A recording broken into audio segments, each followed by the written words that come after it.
People say a lot about our democracy. It's not over. We're going to expect more. Some say what they know. Is it that we deceive ourselves or not willing to discuss our differences? Others say what they think is right.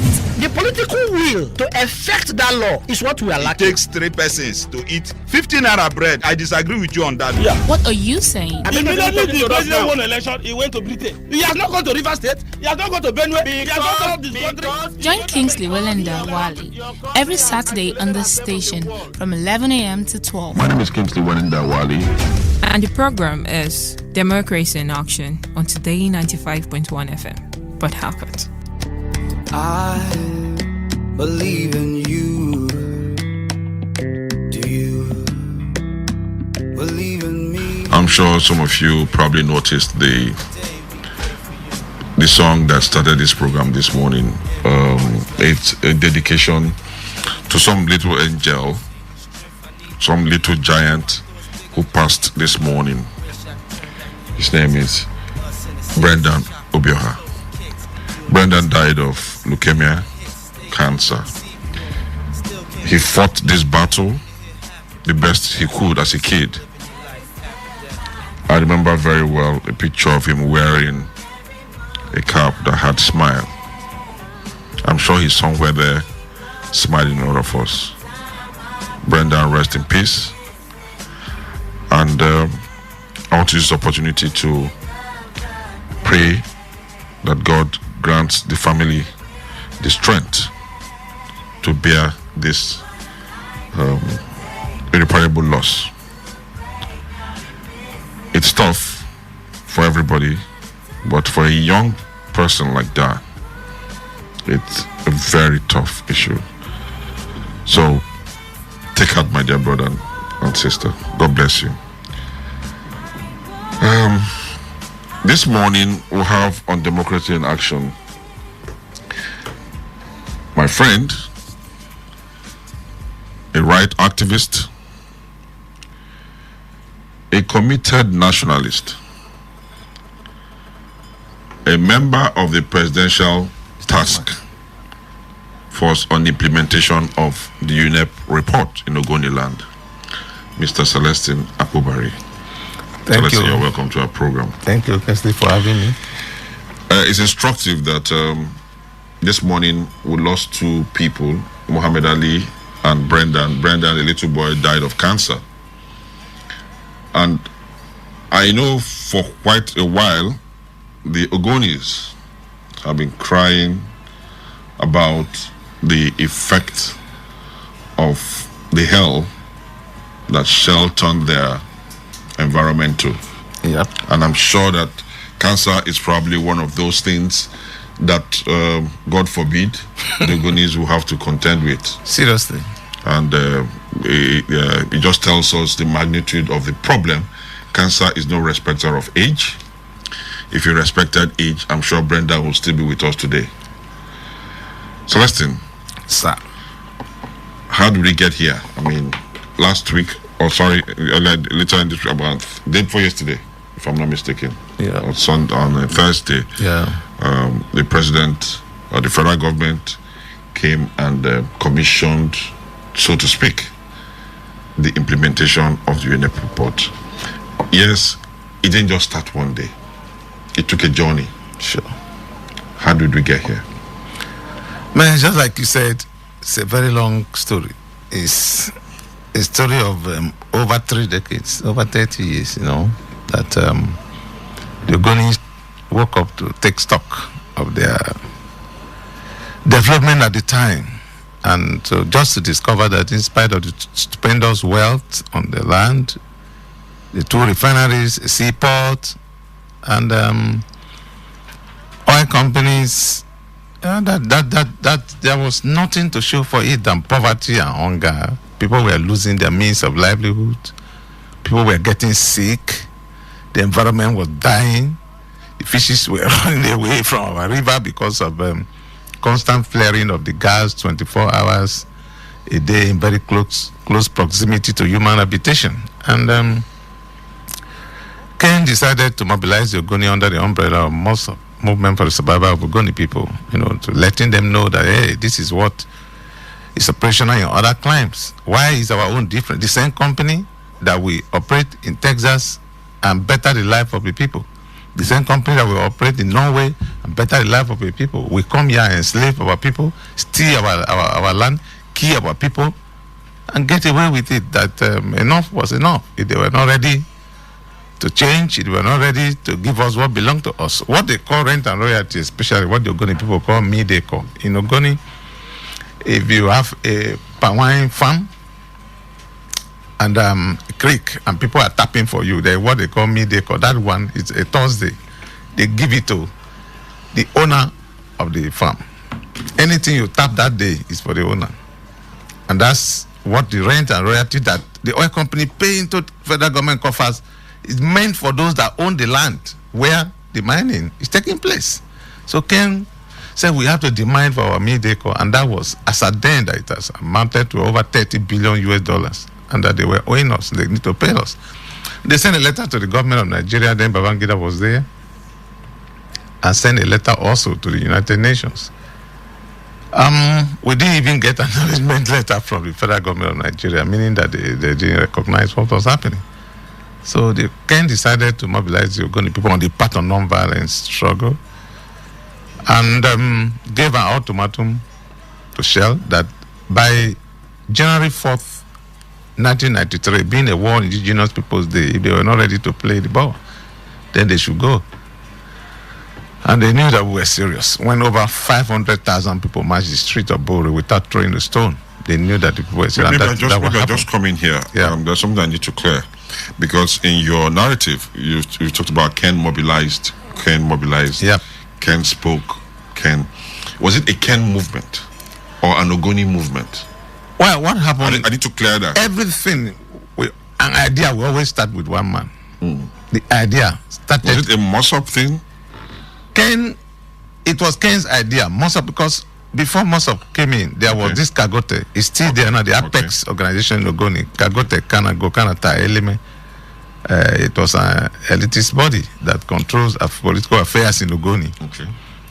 But just like what you have in Yoruba, you have Afenifere and you have the OPC. Okay. You know, there is supposed to be an action face of this movement. And to do that, Kagote was not prepared for that kind of struggle. It will take a new movement. And Ken got the support of the leadership of Kagote to establish Mossop. So it was his idea completely. Nobody knew anything about anything. This is the man that has gone to Texas, that has gone to all the places that oil.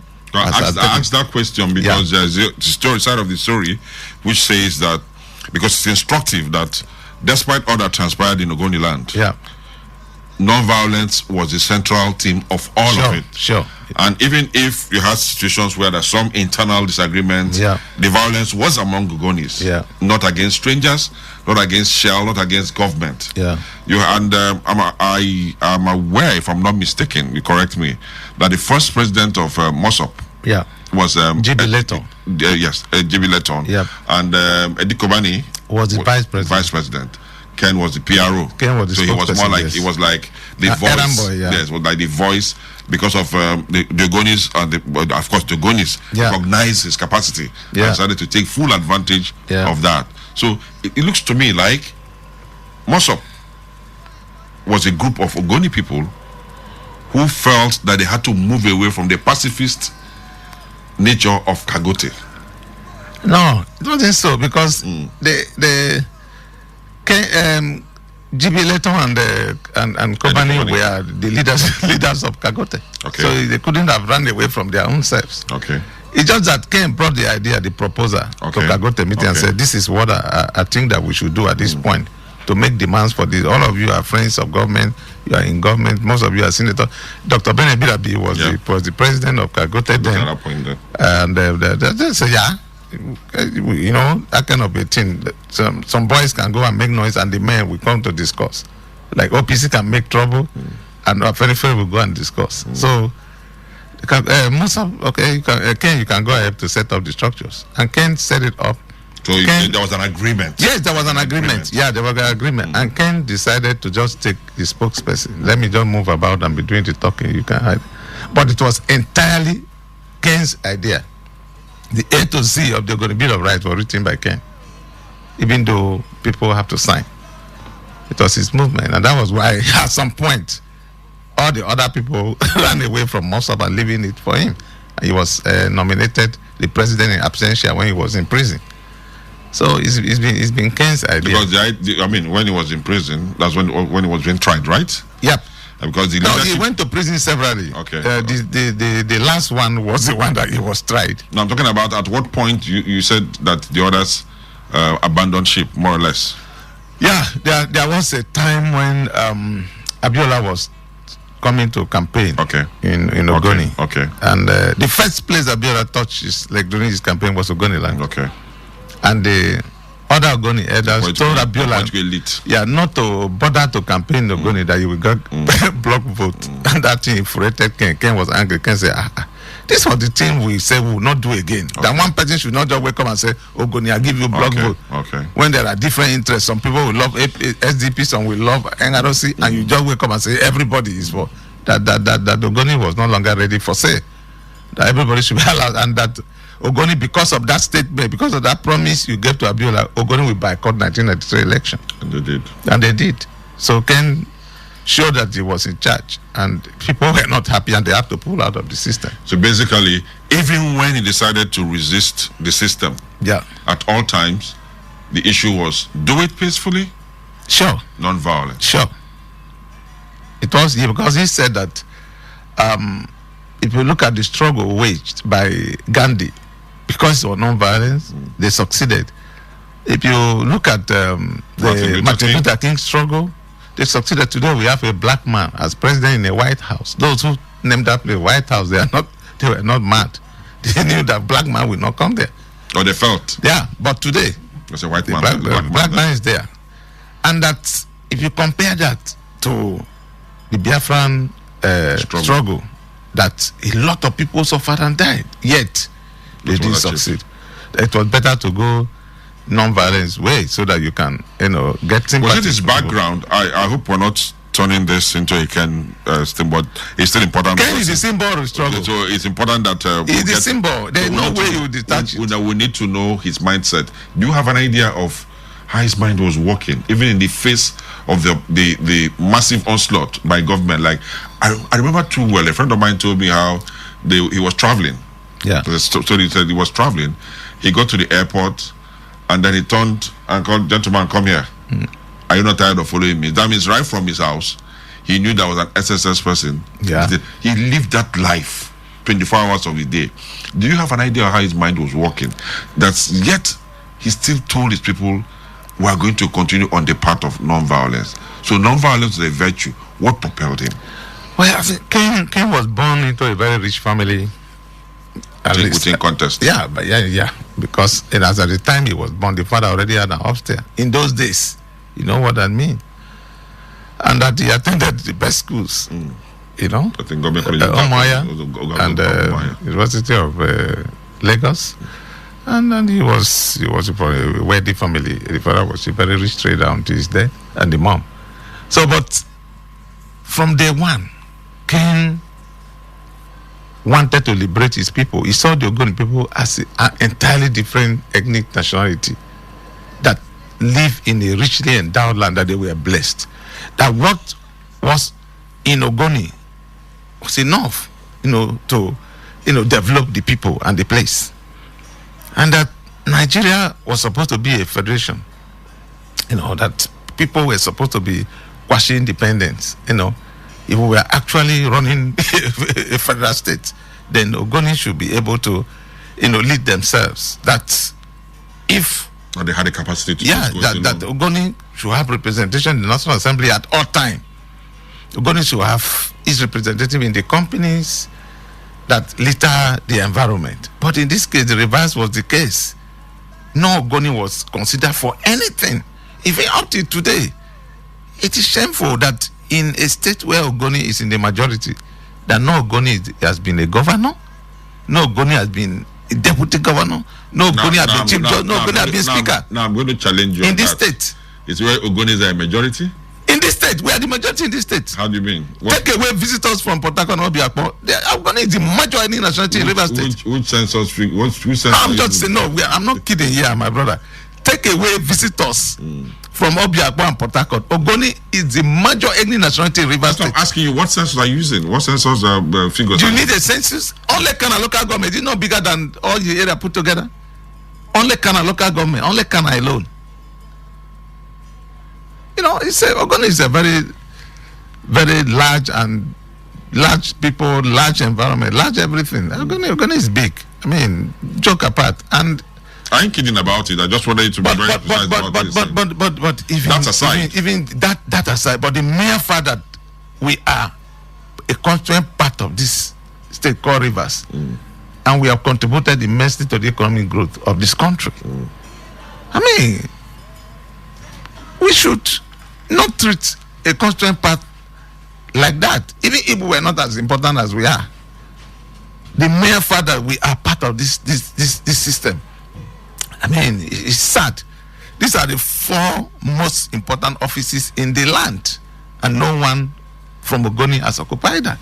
So Ken saw all this from afar and said that if we don't fight for our own independence, in quote, that monies were being shared in this country in states, that we should control our own destiny, we should control our own resources. But an Ogoni man being a governor of an Ogoni state, at all time, the Ogoni man will be the governor. At all time, the Ogoni man will be the senator. At all time, the Ogoni will be the House of Rep. At all time, it will be an Ogoni. Any allocation given to us, an Ogoni man will preside over it. So that was just his vision and his dream, and he pursued that with all his energy, strength, and resources. And before that struggle, Ogoni Pio used to be something people got angry about when they attack you. In fact, they want to insult Ogoni. That's Ogoni Pio. But even now, people from Ogoni want to answer the Pio that we are pure, and people are not calling them Ogoni Pio anymore. It was because of that struggle and that campaign. You know, it removed the veins from our faces and made us look like made you realize who you were. And put Ogoni in the world map. Today, if you mention Port Harcourt and mention Ogoni in some world capitals, they know Ogoni, they don't know Port Harcourt. So Ken did so much, and there is no way you divorce the campaign. You divorce Ogoni development, you divorce anything Ogoni from Ken. Ken is the symbol of our struggle. And because you cannot just divorce, he laid down his life. Ken had the opportunity of getting away. A presidential jet was sent to Port Harcourt to bring him to Abuja, and they took him to Abuja and they discussed. He said there was a long spoon on the table and blah, blah, blah. They gave him promises and he turned down. And Abacha said, I've not heard this before. All what I've been hearing myself, my family, and you're talking about people who you hear from us. And we'll hear from us what the gallows. So he had the opportunity of getting away, even while he was in detention. Now I'm going to ask this question. Ken went through all of this. Yeah. If you like, call it provocations from government and from the state. How come the Ogonis did not react? The Ogoni reacted. I mean, react. When I say react, you know what I mean. In the line of violence. Yeah, Ken I know said, even before then you had an Okitimo who was like something else in Ogoni land, and still, what was it that made the Ogonis stick to this principle of non-violence? You know, Ogonis respect Ken so much because every time he told us the truth. Okay. At every point in time, his campaign was like a fever. He caught everybody. So Ken was like a god in Ogoni. Everything he said, because he did not mislead us. He was not selfish. He led us sincerely. So when he said, don't throw stone because you will give them an opportunity of destroying you with what they have. Because you don't challenge somebody with magazine gun and you're carrying machete. Ken said that they wear more of these things than you. Our own environment is not creek-like that you can just hide under mangrove. This is a plain land. So one day, an Okota can just overrun Ogoni, and that was. And Ken was mindful of that, and that was the reason why he did not join Biafra. Ken said it was easier to overrun Ogoni, and because of the choice of our land, because of the wealth in our land, that people could just kill everybody. Is it that he believed in non-violence, or he was a coward? Ken? Yes. He believed in non-violence. Because it was like he was scared of what God was going to do. No, he said he loved life. He said it was a sin to push people into death. People who knew nothing about what was happening. Just like Lucky Dube. Say every day you talk about the people who doesn't know about the government were those that were being killed. He has money, he can run away. But what of the helpless person that cannot? Times it was about the people. What's the people? He never wanted to endanger the people. That you are carrying machete, you buy cartons of machete and give to people to go and face people with mags and guns. Say that was the highest point of madness. He didn't believe in the principle of David and Goliath. You cannot just see death and move yourself into death. That was suicidal. He does not want to push people into suicide. He love people. Let's fast forward. Yeah. Today we're here. Yeah. All of those things he suffered for and died for. How do you feel as an Ogoni man that the government at the end of the day did something, even if it's not all that you are looking for or what you're looking forward to, but this is taking a long while? The previous administrations, mindful of the word I'm using here, administrations, I'm hearing you. And then we're here today. Yeah. As an Ogoni man, how do you feel? Well, I feel so good that I feel very happy that, tenacity, when you are consistent, when you keep doing something you feel is right, that there is always a result.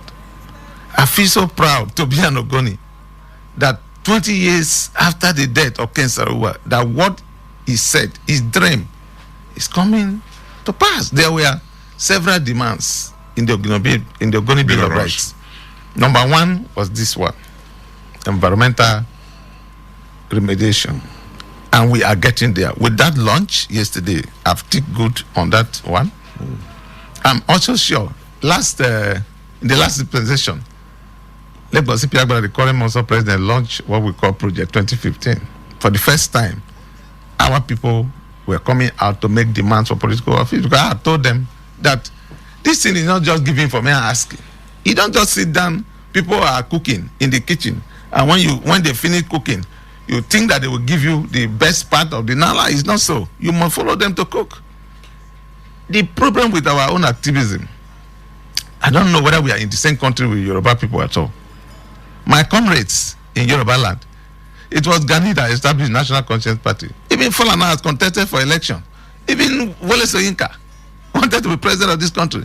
But in this part that we come from, look at me, I joined the APC. The only thing they did not do was to tell me, because of the work I have done and the love of the people, and they know that I was, what is wrong?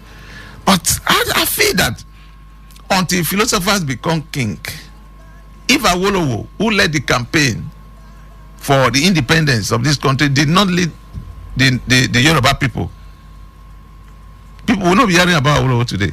But after he led them, Awolowo decided to preside over the Western region. Till tomorrow, nobody that has led that region that is more than Awolowo. Gandhi has to take over India. Fidel Castro took over Cuba after he led that struggle. Nelson Mandela, after 27 years in prison, decided to become a president. Not that he could go home and rest, but he wanted that vision. Until those who have the vision, the agitators, begin to sit down, these political imbeciles, forgive me, will continue to pay for, to take what belongs to the people and take it away. Look at how much that is being recovered. Since Buhari took over, he's been recovering money, and from only one source. From only one source, we are financing the budget. A budget of 6 trillion. It's been financed from only one source. They are yet to get to NNPC. They are yet to get to NDS. Until philosophers become king, until activists take over power, political power. Is it part of the principles that Ken passed on to you? Ken said political managers, those who know the history of Ken was supposed to contest for governorship of Rivers State. But sometimes Ken had contested election for like 3 times. and was frustrated by his own brothers, the Ogoni people, at some point, and he decided to. Even the day he was arrested, he was contesting for the Consultation Assembly, or what you call it, Constituent Assembly that came. So Ken had an eye to become a governor at some point. He has set up a team to look at the.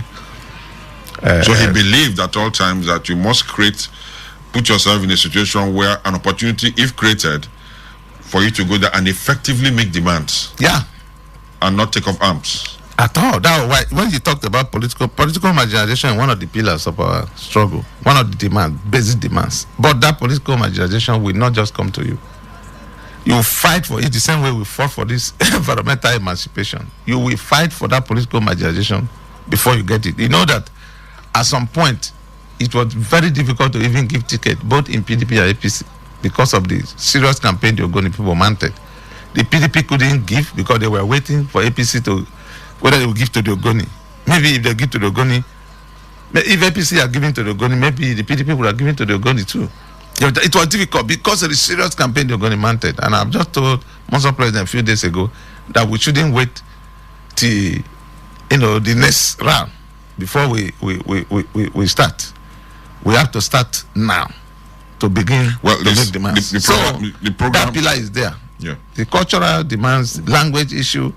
You go to the university, you are asked to study Igbo, Yoruba, Hausa. That cannot happen. Our people are unable to speak Ogoni anymore. We want to go back to the roots. We want to begin to write books. Well, before we stray, Celestine. Yeah. The UNEP report is all about remediation. Yeah. The government has come in and launched the process. Yeah. What confidence do you have? Because I do not know if the entire processes that should be in place before we can begin to say this is not another political statement have been put in place. As a member of the Implementation Committee, what are we expecting next? Is it a function of the timeline? Is it a function of next week, next month, next year? Is there a team? Do you have consultants? Do you have technical partners or people who are supposed to go ahead and hit the ground running? Well, we had a launch 2 days ago. Yeah. The launch is like, let us start now. Okay. When you say let us start, what do you mean? That is that report that was written in Ogoni. Okay. Let's begin to open the book.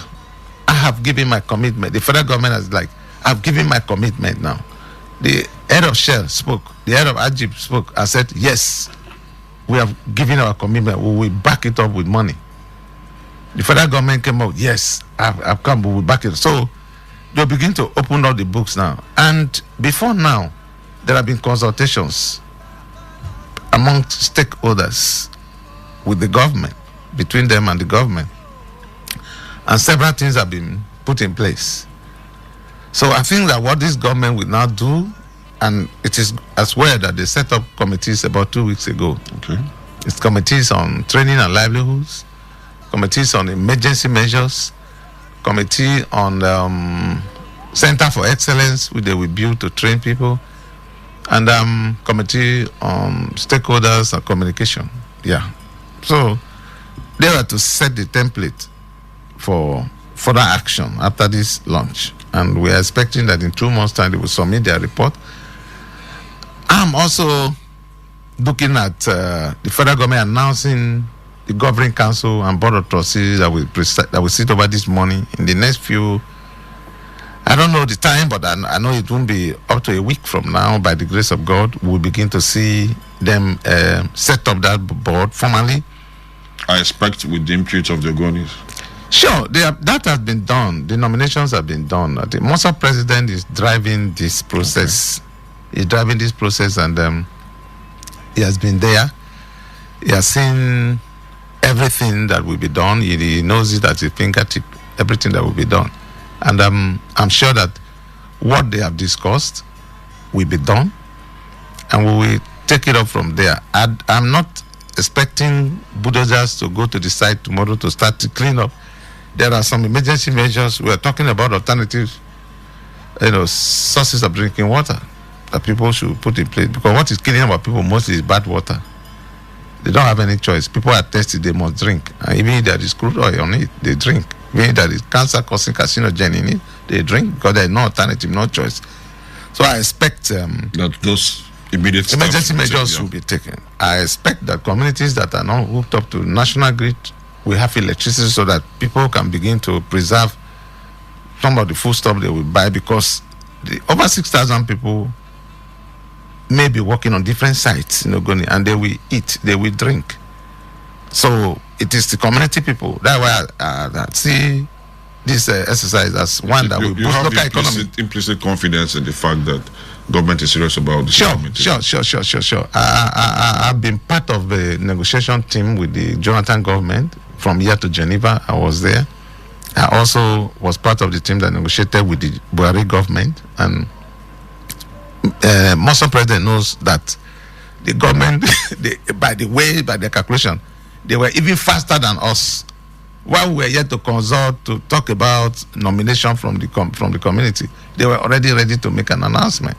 They were always ahead of. But now I can say that we are on the same page, and you cannot fault the integrity of Mrs. Amina, the honorable minister. In fact, that is the only person I'm looking at.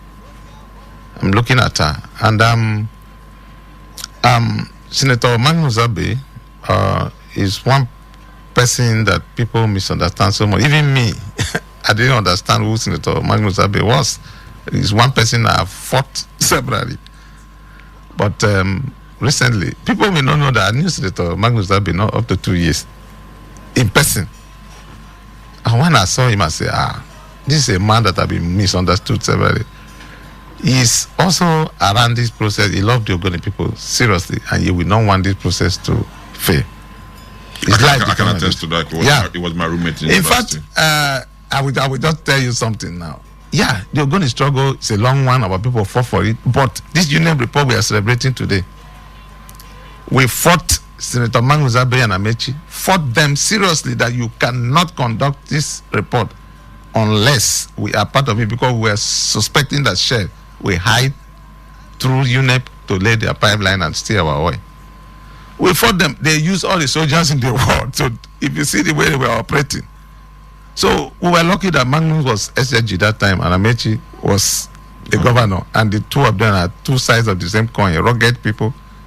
When they want to do a thing, they don't care. And they just did their thing. And today, we are celebrating that report. So Magnus will not want a government he's part of to deceive the Ogoni people, because he knows that the Ogoni people will not want to see him come home if that happens. The program is Democracy in Action. My name is Kingsley Wenenda Wali. My guest this morning is Celestine Akpobari.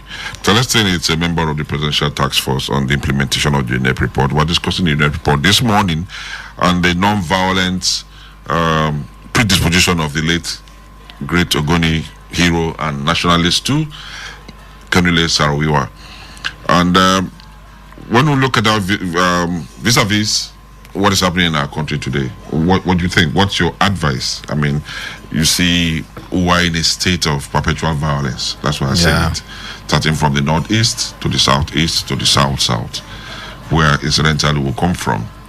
What advice do you, if Ken was alive, what do you think would have been his position?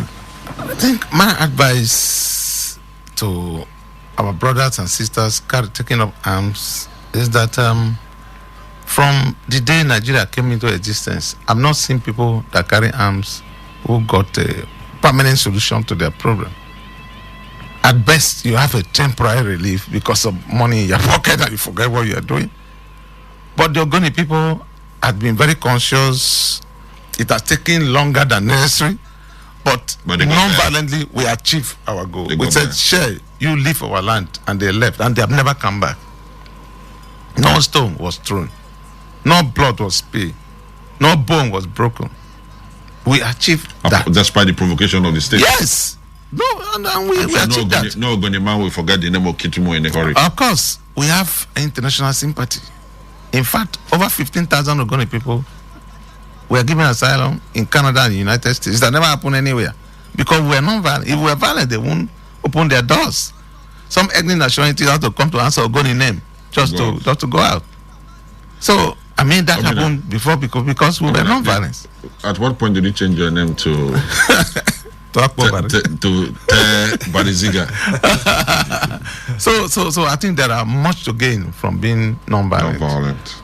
Well, in the long run, it will still end up in a conference. Yeah, you will sit down to talk. And again, what the dangerous aspect of what is happening in the Niger Delta at the moment is that the struggle being waged by our brothers in the creek are directly affecting our environment. Yeah, you might talk about reducing oil production, but the major impact is on the Niger Delta people because our creek are like a chain. There are too much crude in our street, in our stream, in our water table. I mean, they are killing our people. It's our people that live here. It's our people that breathe the hydrocarbon in the air. It's our people that are drinking the poisonous water. It's our people that will be affected the most.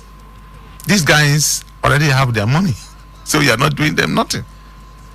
I think that we should have a second thought about this whole thing. I think believing that we can still achieve the same goal without at least attracting, like it's important in all of this. The international community has to be on your side for you to live. Everything about a man is tied to his environment. The day you destroy the environment, you have destroyed the man.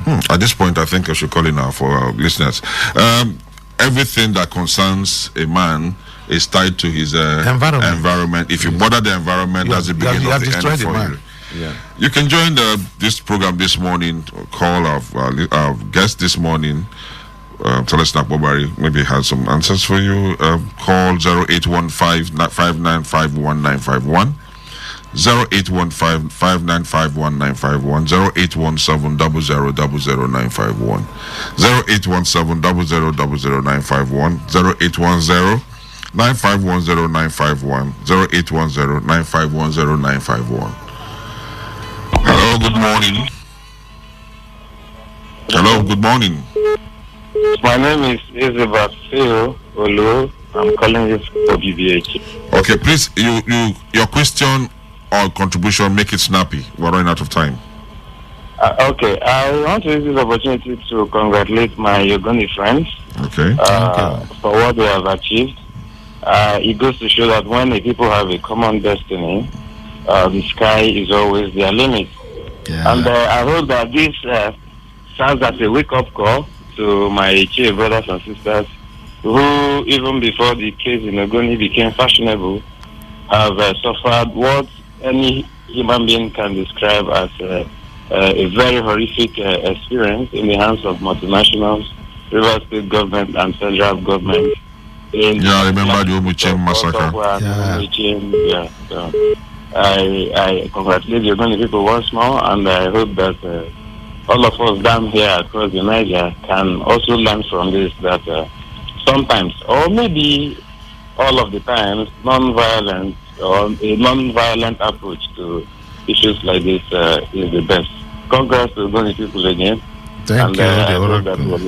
Thank you. That voice sounds like a voice I know. Ipko.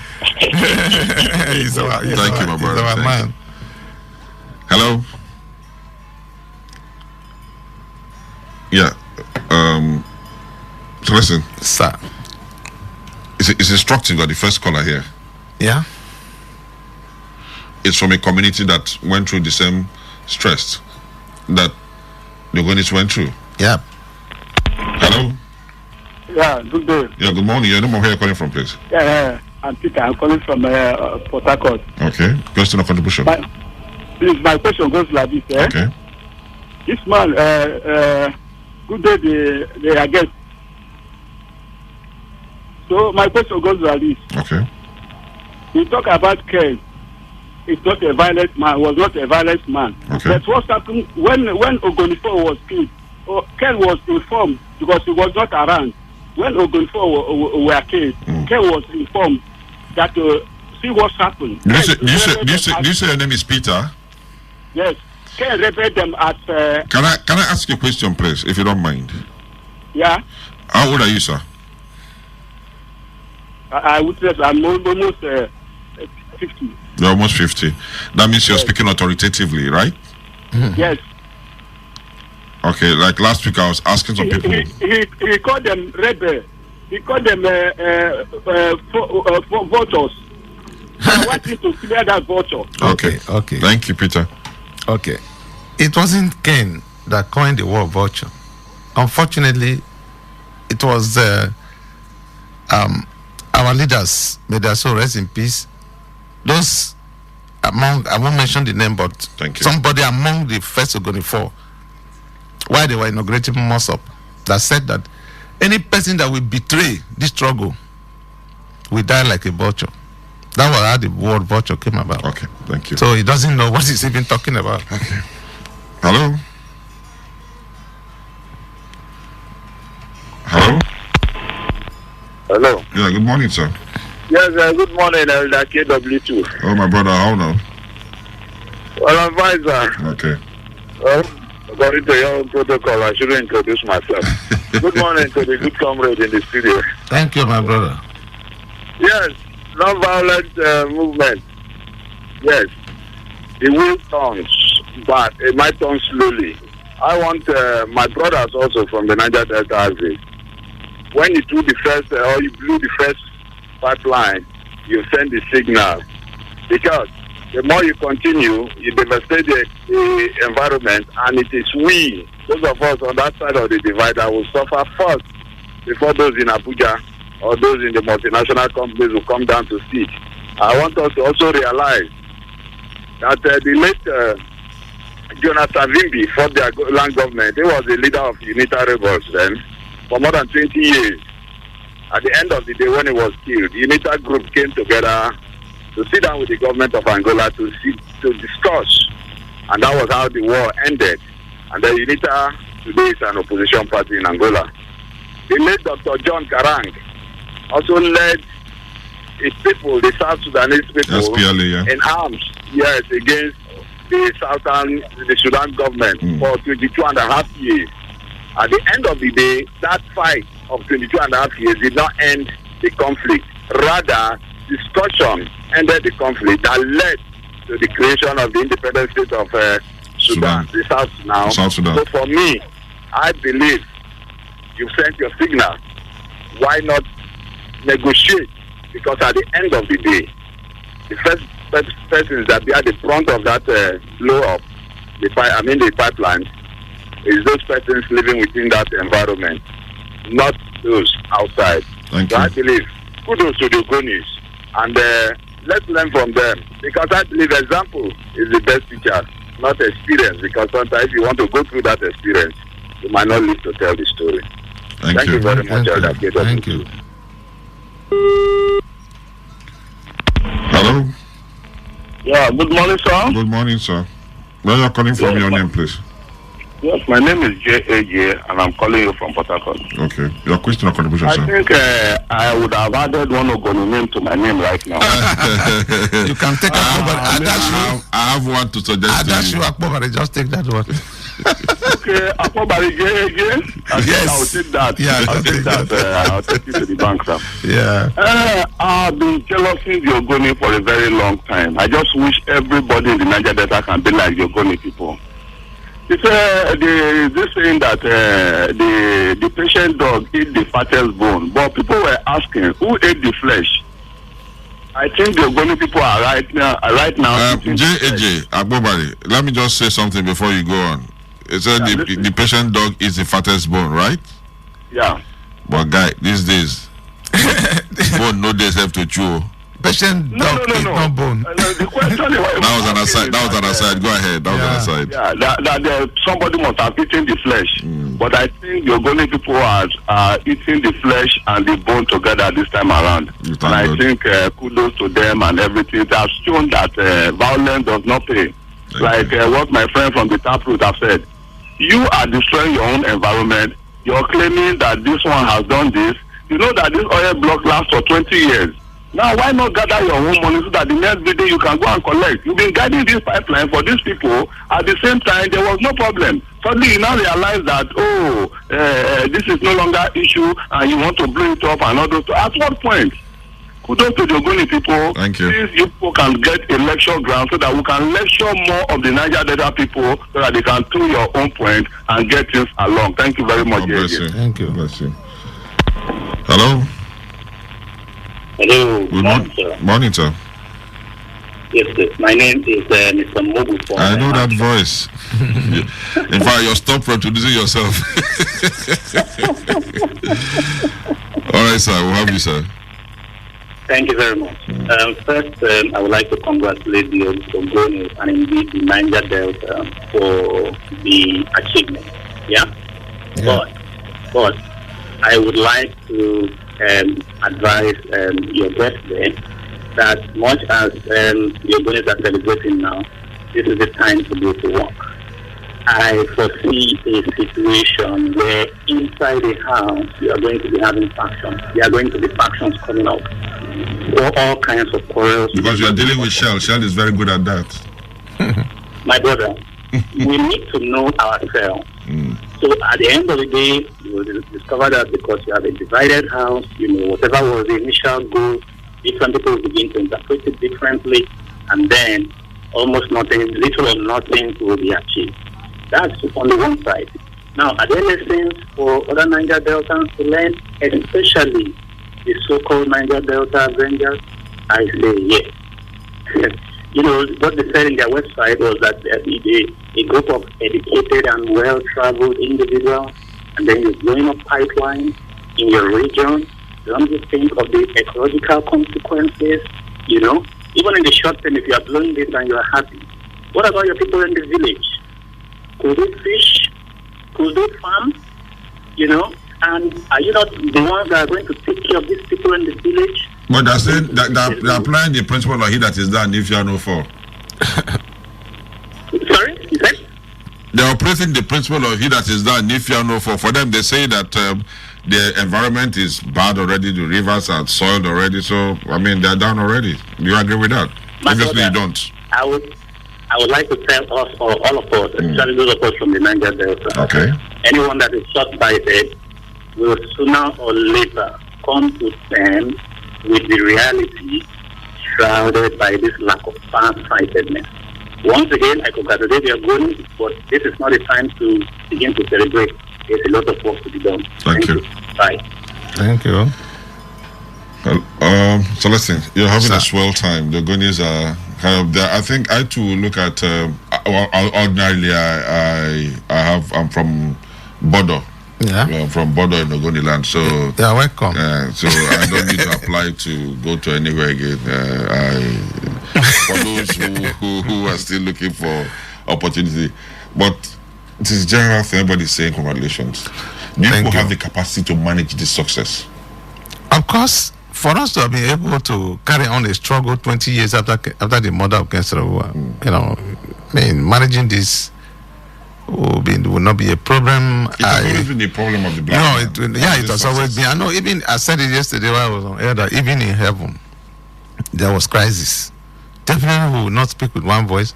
But I have always told the minister.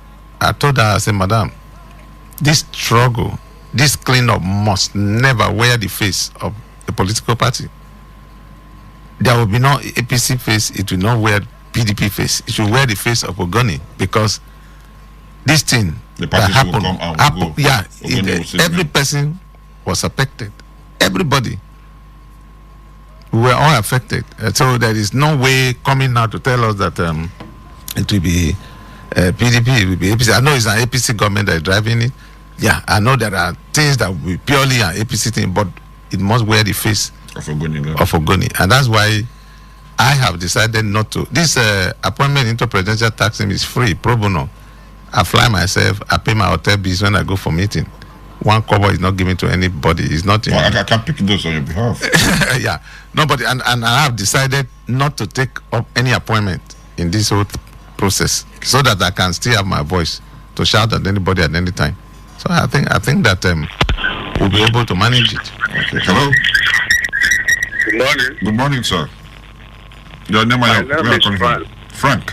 My name is Frank, aka Madiba. Okay, sir. Hello? Yeah. We'll have you, sir. Yes. I quite appreciate your guest.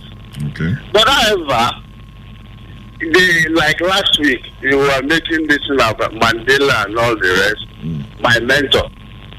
You already pulled that word out of my mouth that somebody that is already down, fear no fall. So, if you make those things, it depends on the one that claimed Mandela. Mandela was normally declared wanted when the installation and all those things were blown up.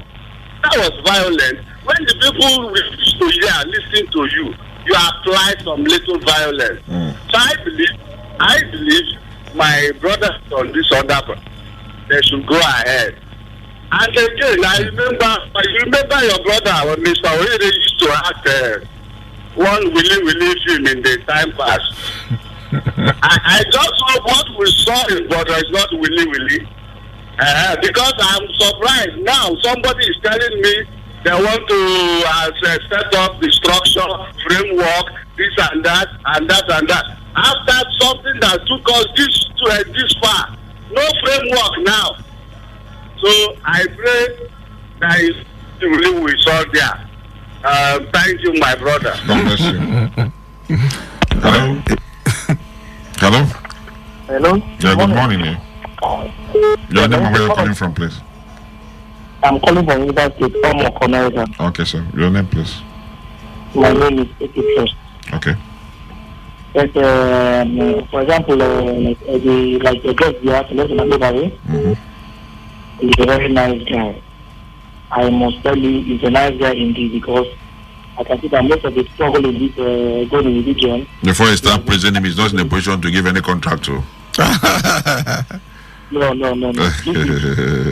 ahead.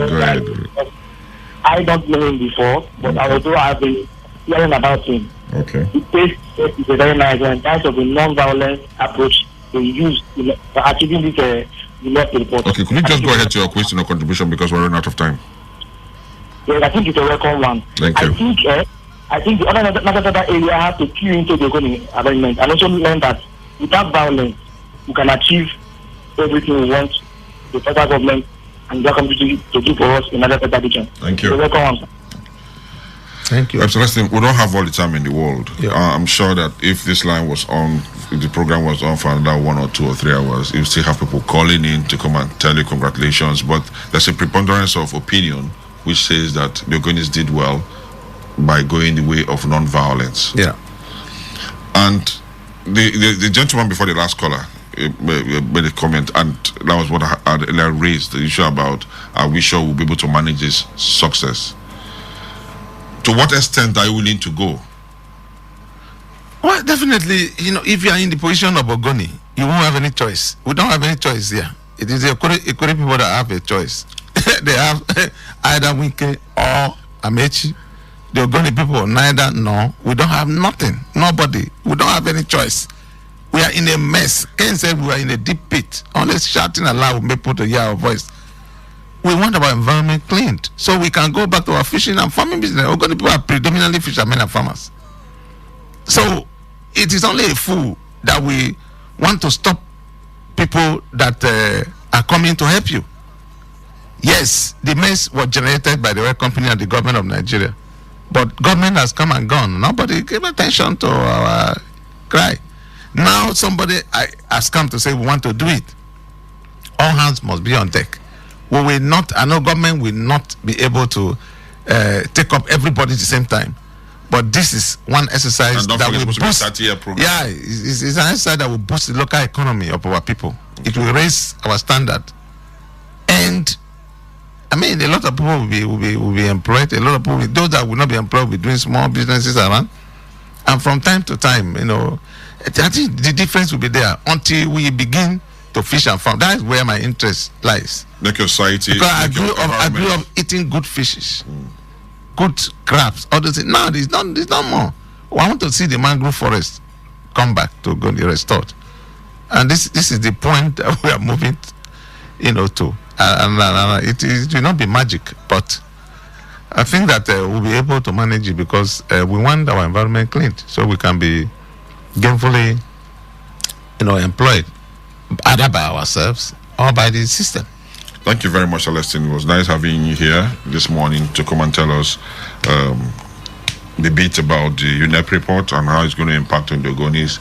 But most importantly, your advice to people who feel oppressed and suppressed to think about the alternative way of using the Ogoni people as an example of, if it is not okay, then it is not the end. Of course. It is the end when it is okay. Yeah. For those of us who have been trying to call, I must sincerely apologize. We don't have all the time in the world. We'll have loved to hear your own side.